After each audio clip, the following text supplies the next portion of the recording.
प्यारे बच्चों, जैसा कि आपको पता है हम अपने दूसरे पाठ ईदगाह के अभ्यास प्रश्नों को कर रहे थे। कल हमने भाषा से के अंतर्गत संज्ञा और उसके भेद पर आधारित अभ्यास प्रश्न किए थे।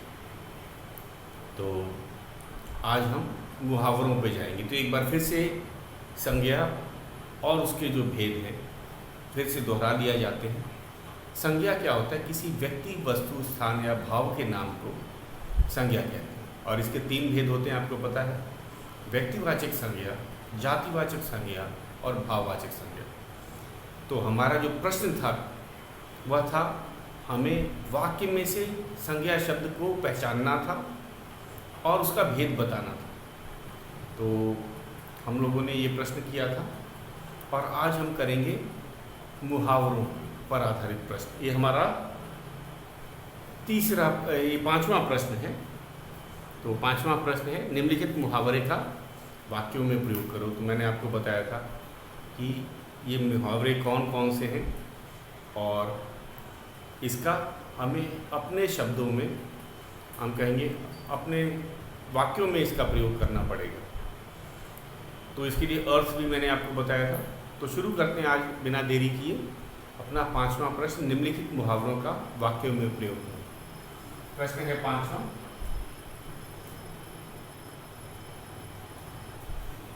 निम्नलिखित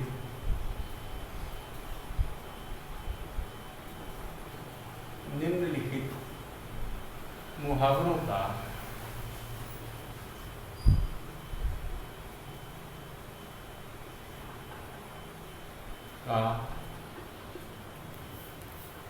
वाक्यों में प्रयोग करो। वाक्यों में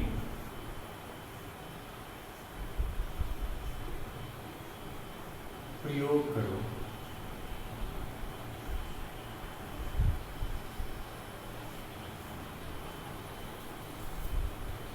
तो कौन कौन से मुहावरे हैं? सबसे पहला है बाल ना बांका होना। तो ये लिखते हैं,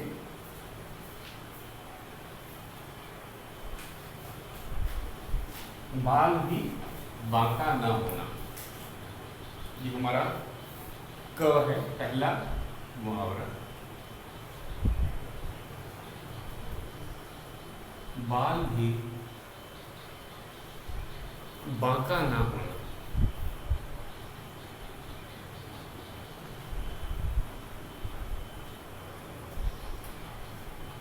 न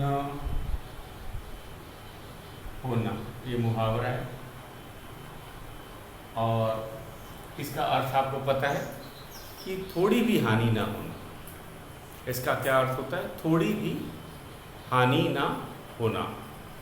और मैंने पाठ के अनुसार भी आपको बताया था, जब हामिद ने चिमटा जमीन पर पटका तो उसने कहा इसका तो बाल भी बांका नहीं हो सकता। मतलब लोहे का चिमटा टूट नहीं सकता था, मजबूत था और उसको कोई हानि, किसी भी प्रकार की हानि नहीं हो सकती। तो हमें केवल इस प्रश्न में केवल वाक्य बनाना है, अर्थ नहीं लिखना है, लेकिन अर्थ हमें पता होना चाहिए। अगर हमें अर्थ नहीं पता होगा तो हम सही वाक्य भी नहीं बना पाएंगे। तो लिखते हैं,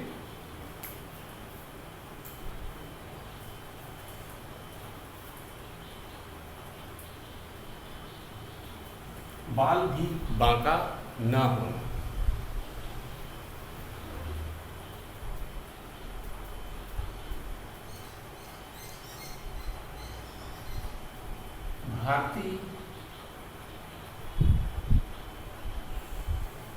भारतीय सेना का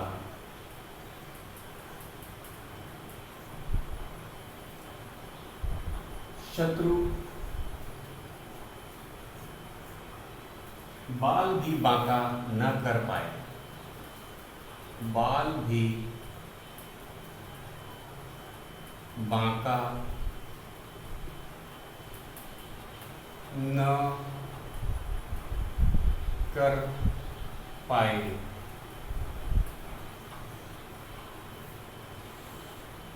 तो इसमें एक चीज़ देखिएगा, जरा सा मुहावरे में बदलाव आ जाता है वाक्य के अनुसार। हमारा मुहावरा था बाल भी बांका न होना, लेकिन हमने जब वाक्य बनाया उसमें लिखा बाल भी बांका न कर पाया, तो होना की जगह कर पाया। तो ये आखिरी में ये वाक्य के अनुसार क्रिया में जरा सा बदलाव रहता है और ये सही है, तो इसे कोई गलत नहीं समझे। जब भी हम वाक्य बनाते हैं किसी मुहावरे का, तो वाक्य के अनुसार कुछ उसमें वाक्य की क्रिया के अनुसार कुछ उसमें बदलाव करना पड़ सकता है और यह सामान्य है, ये कोई गलती नहीं। तो ये था हमारा पहला। तो जब भी हमें मुहावरे से वाक्य बनाना होता है तो क्या क्या चीज़ ध्यान में रखनी चाहिए, इसको ज़रा समझ लेते हैं। सबसे पहले उस मुहावरे का हमें अर्थ पता होना चाहिए। अगर हमें अर्थ नहीं पता होगा तो हम मुहावरा का वाक्य में प्रयोग ही नहीं कर सकते, क्योंकि हम उसका अर्थ तो नहीं समझ पाए। अब बाल भी बांका ना होना, अगर किसी बच्चे को इसका अर्थ नहीं पता है तो बाल भी बांका ना होने का होता है बाल को भी कोई नुकसान ना हो, बाल भी इधर से उधर नहीं होना, इसे बोला जाता है। लेकिन इसका अर्थ क्या होता है, किसी भी प्रकार की हानि ना होना। तो अर्थ पता होना चाहिए। दूसरा, हम अर्थ का वाक्य में प्रयोग नहीं करते। बहुत से बच्चे मुहावरा तो पढ़ते हैं लेकिन उसके अर्थ का वाक्य में प्रयोग कर देते हैं। हमें प्रश्न लिखा है कि मुहावरे का वाक्य में प्रयोग करना है। प्रश्न में क्या दिया है कि हमें मुहावरे का वाक्य में प्रयोग करना है, ना कि मुहावरे के अर्थ का। तो एक ये गलती भी हो जाती है बच्चों से, तो इसको ध्यान में रखिएगा कि हमें मुहावरे का वाक्य बनाना है। तो दूसरा चलते हैं, दामन फैलाना हमारा दूसरा मुहावरा है। इसे साथ साथ बुक में ही नोट कर लीजिएगा, बुक में भी जगह बना हुआ है तो ये आसानी से आ जाएगा। इसे आपको बुक में ही करना है पेंसिल से। दूसरा है ख, दामन फैलाना। दामन फैलाना,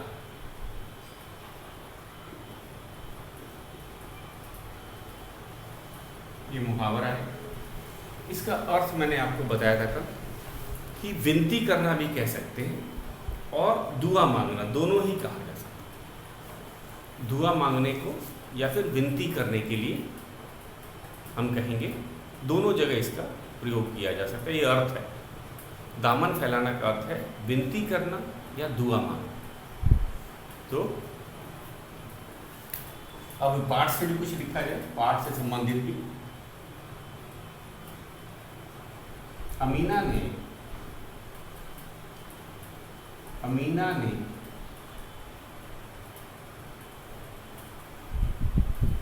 दामन फैलाकर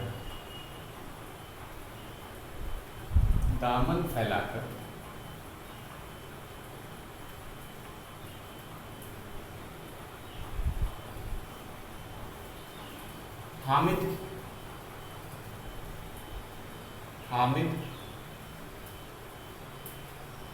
के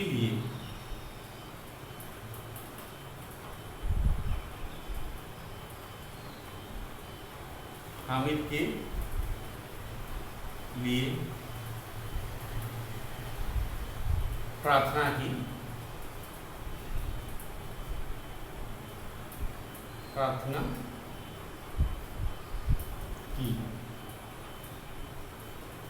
तो यहाँ पे भी देखिए बदलाव आया है, दामन फैलाना है और यहाँ हमने लिखा है दामन फैलाकर। तो ये वाक्य के अनुसार मुहावरे में ये बदलाव सामान्य है, ये होता ही है। तो इसी गलती नहीं मानेंगे कि ये मत सोचिएगा कि दामन फैलाना लिखा है और हमने लिखा है दामन फैलाकर। तो ये बदलाव मुहावरे में होता है। अब आप आगे भी देखेंगे। तो ये था हमारा ख, दामन फैलाना। इसे भी आप बुक में ही करेंगे। छोटे छोटे वाक्य इसीलिए बनाए जा रहे हैं ताकि आप इसे आसानी से बुक में लिख सकें। पैरों में पंख लग जाना, इसका अर्थ होता है बहुत तेज दौड़ना।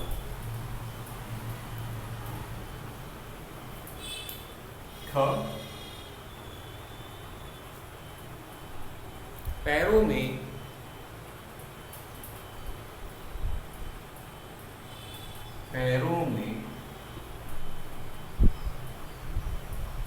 पंख लग जाना।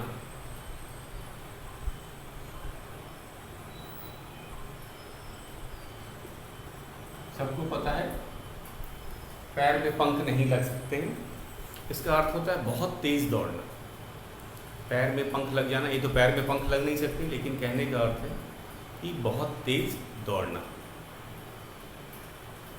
तो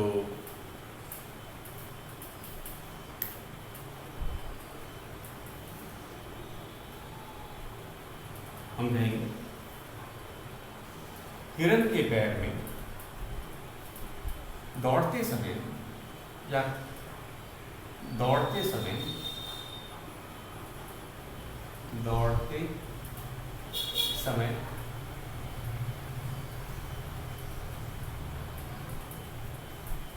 हिरण के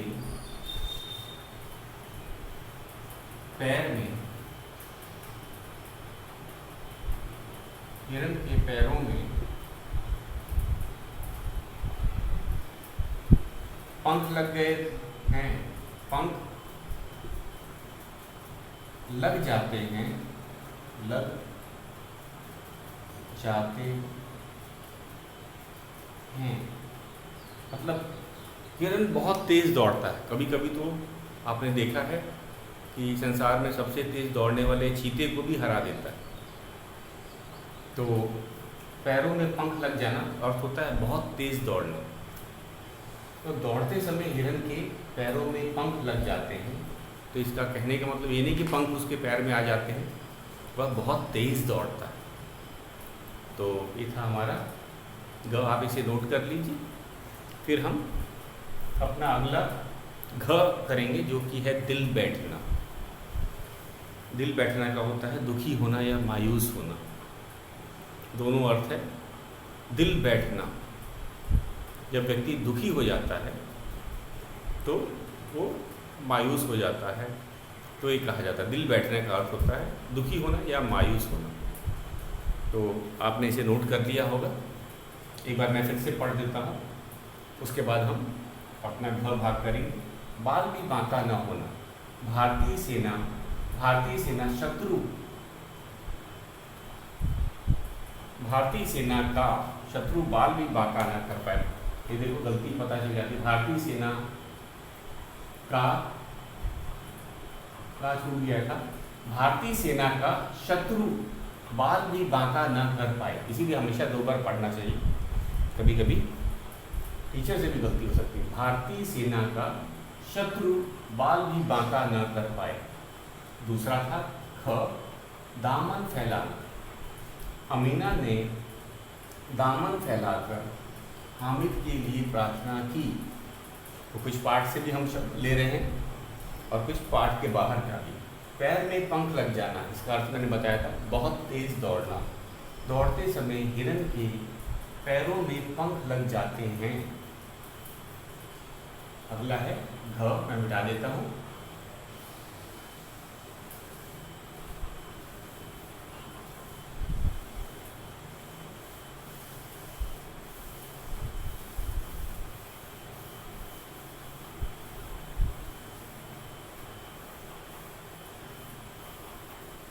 घ,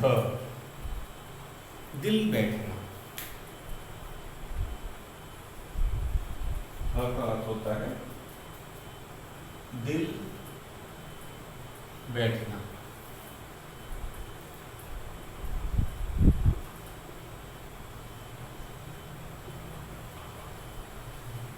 मैंने बताया था मुहावरे शाब्दिक अर्थ न देकर कोई खास अर्थ देते हैं।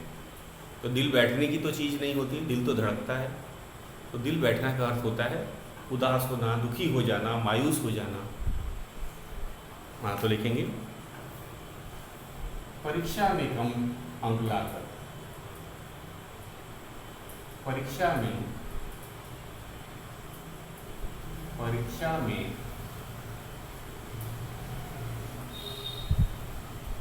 कम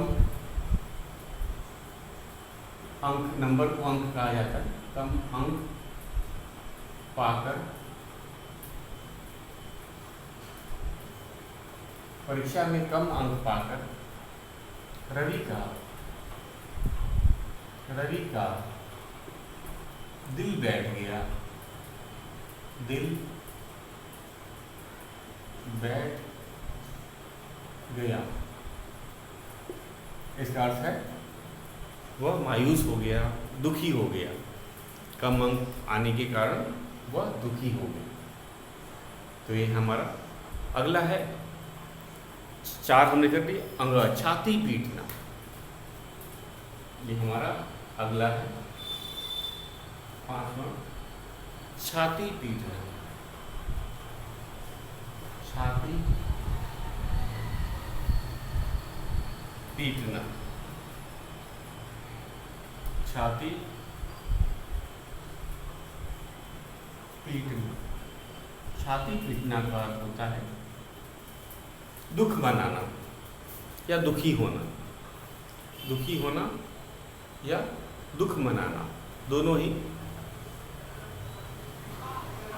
तो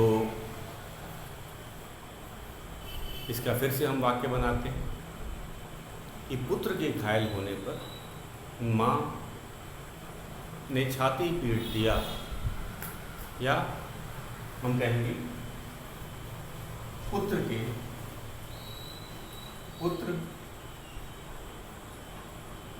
को घायल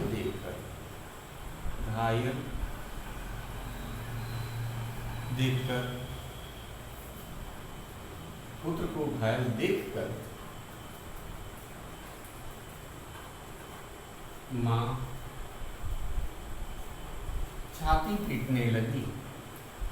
दुखी होना, छाती पीटने का अर्थ मैंने बताया दुखी होना।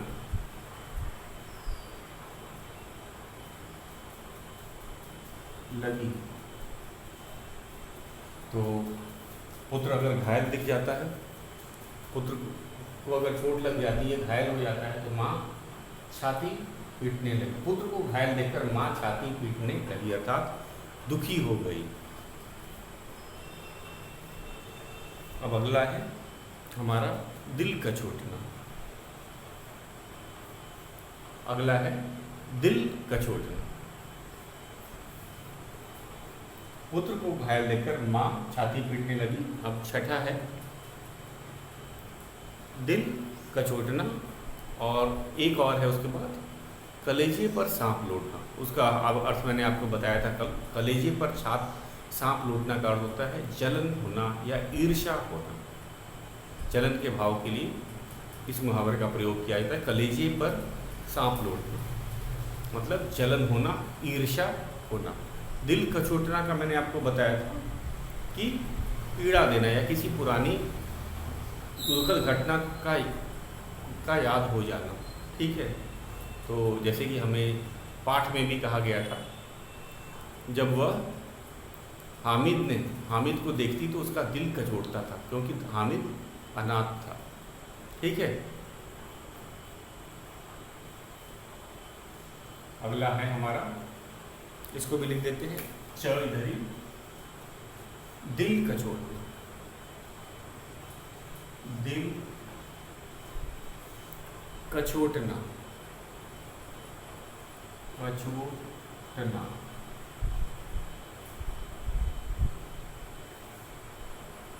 अनाथ, अब हमें पाठ से ही इसका वाक्य कर रहे हैं, कुछ पाठ से भी लेने चाहिए, कुछ बाहर के भी।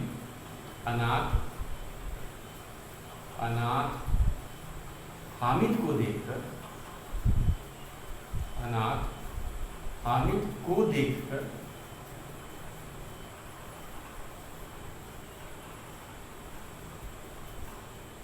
अमीना का दिल कचोटता था। अनाथ हामिद को देखकर अमीना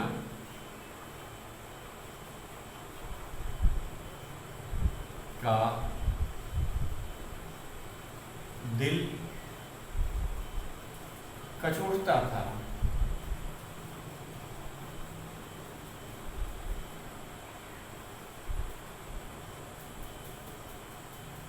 मतलब अमीना को पुरानी दुखद घटना याद आ जाती थी।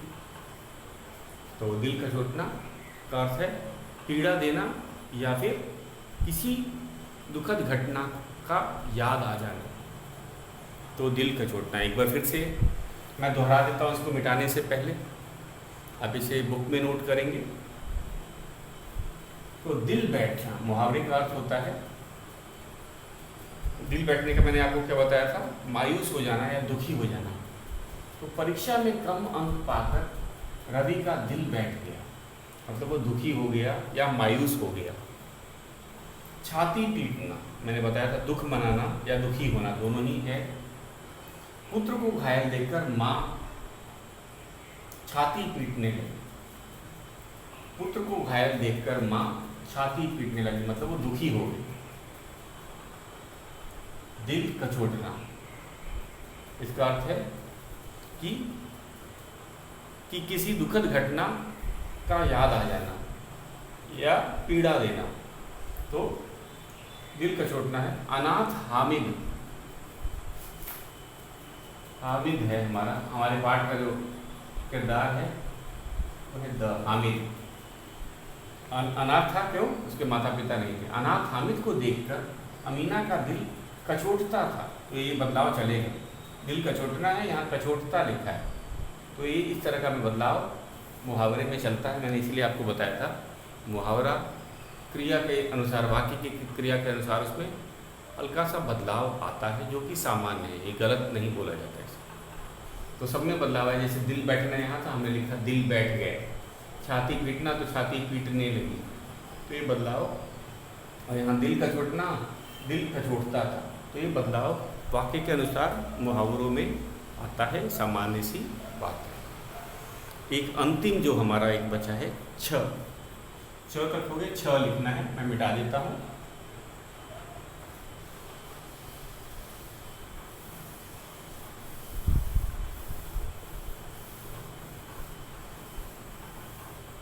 तो छ है हमारा।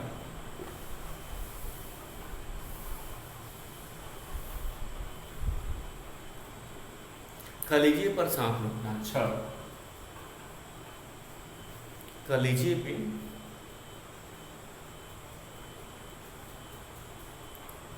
कलेजे पर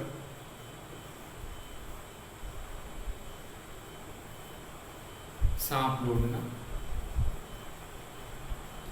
सांप लूटना, इसका अर्थ मैंने बताया था, जलन होना या ईर्ष्या होना। जलन के भाव के लिए कहा जाता है ईर्ष्या, ईर्ष्या या जलन। तो जब बच्चे, हमने देखा जब बच्चे खिलौना खरीद रहे थे, तो हामिद को की कलेजे पे सांप लौट लेंगे, मतलब उसे जलन हो रही थी कि बाकी बच्चे तो खरीद रहे हैं, मैं शायद नहीं खरीद पा रहा हूँ। पैसे तो थे उसके पास, लेकिन कम पैसे थे, तो एक जलन की भावना होती, ईर्ष्या। दूसरे की नई चीज़ या खिलौने देखकर बच्चों में ऐसी ईर्ष्या की भावना हो जाती है, हो सकती है। तो इसको हम पाठ से अलग लिखना चाहते हैं, तो लिखेंगे राहुल का खिलौना देखकर, राहुल का खिलौना देखकर, खिलौना देखकर, ये मुहावरा है, देखकर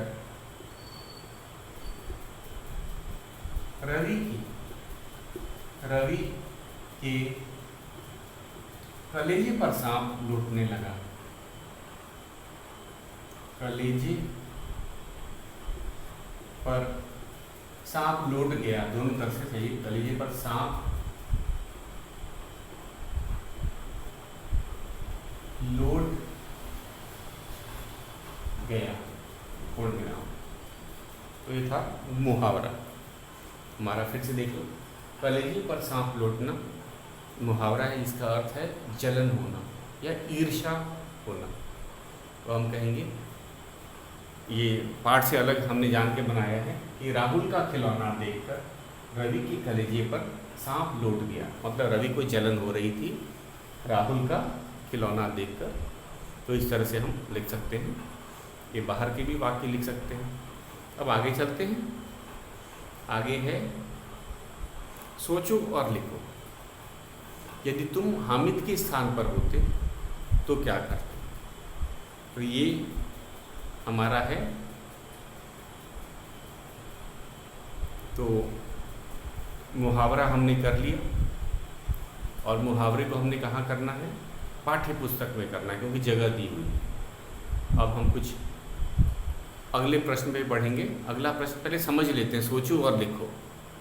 और इसे असल में इसे आप अपने अनुसार लिखेंगे, मैं तो केवल उदाहरण के तौर पे लिख रहा हूँ। बच्चे मेरा जो लिखा होगा वो ना लिखिए, सोचो और लिखो, क्योंकि प्रश्न से ही पता चल जाता है कि आपकी क्या प्रतिक्रिया है। मैं ऑनलाइन क्लास में ये पूछूंगा, यदि हामिद के स्थान पर तुम होते तो क्या करते? अगर तुम हामिद के स्थान पर होते तो तुम क्या करते?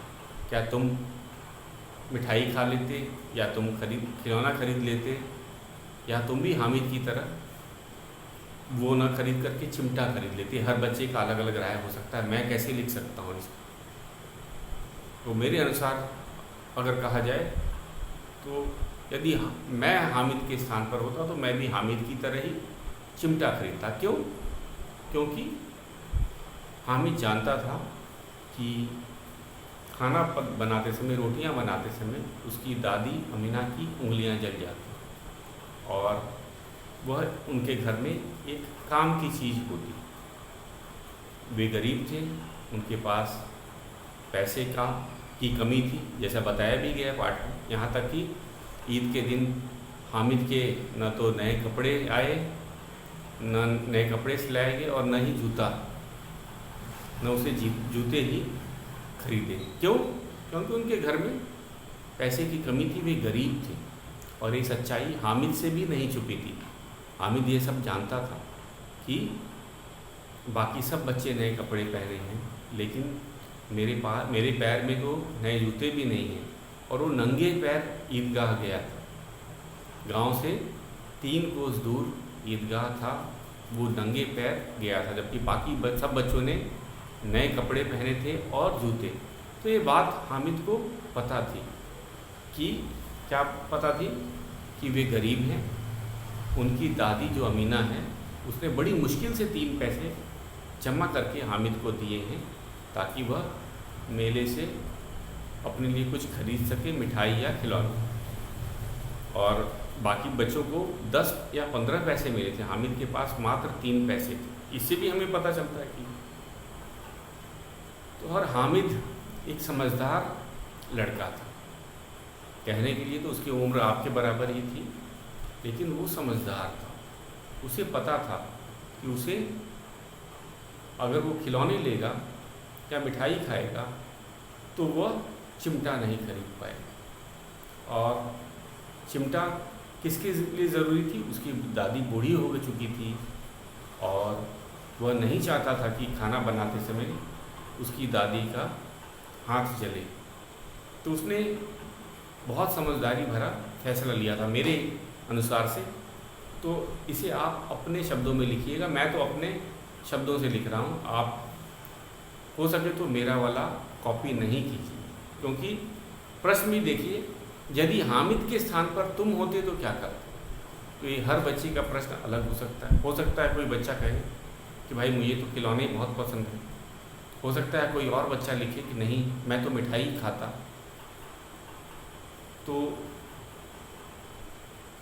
ये दोनों ही सही है। इसे आप अपने अनुसार लिखेंगे, इसमें गलत कोई नहीं। अगर आप हामिद जैसा करना चाहते हो तभी भी सही है। अगर आप हामिद जैसा नहीं करना चाहते हो तो भी सही है, क्योंकि आप इसे अपने अनुसार लिख रहे हो, न कि हामिद के अनुसार। तो ये इसके ऊपर सोचिएगा ज़रूर। ये प्रश्न हम कल करेंगे। यदि हामिद के स्थान पर तुम होते तो क्या करते? तो कोई ये ना सोचे कि अगर मैं हामिद की तरह नहीं लिखूँगा, अगर मैं चिमटा नहीं खरीदने की बात करूँगा तो मेरा जो है उत्तर गलत हो जाएगा या मुझे कम नंबर मिलेंगे। ऐसी बात नहीं। ये आपकी खुद की मर्ज़ी है।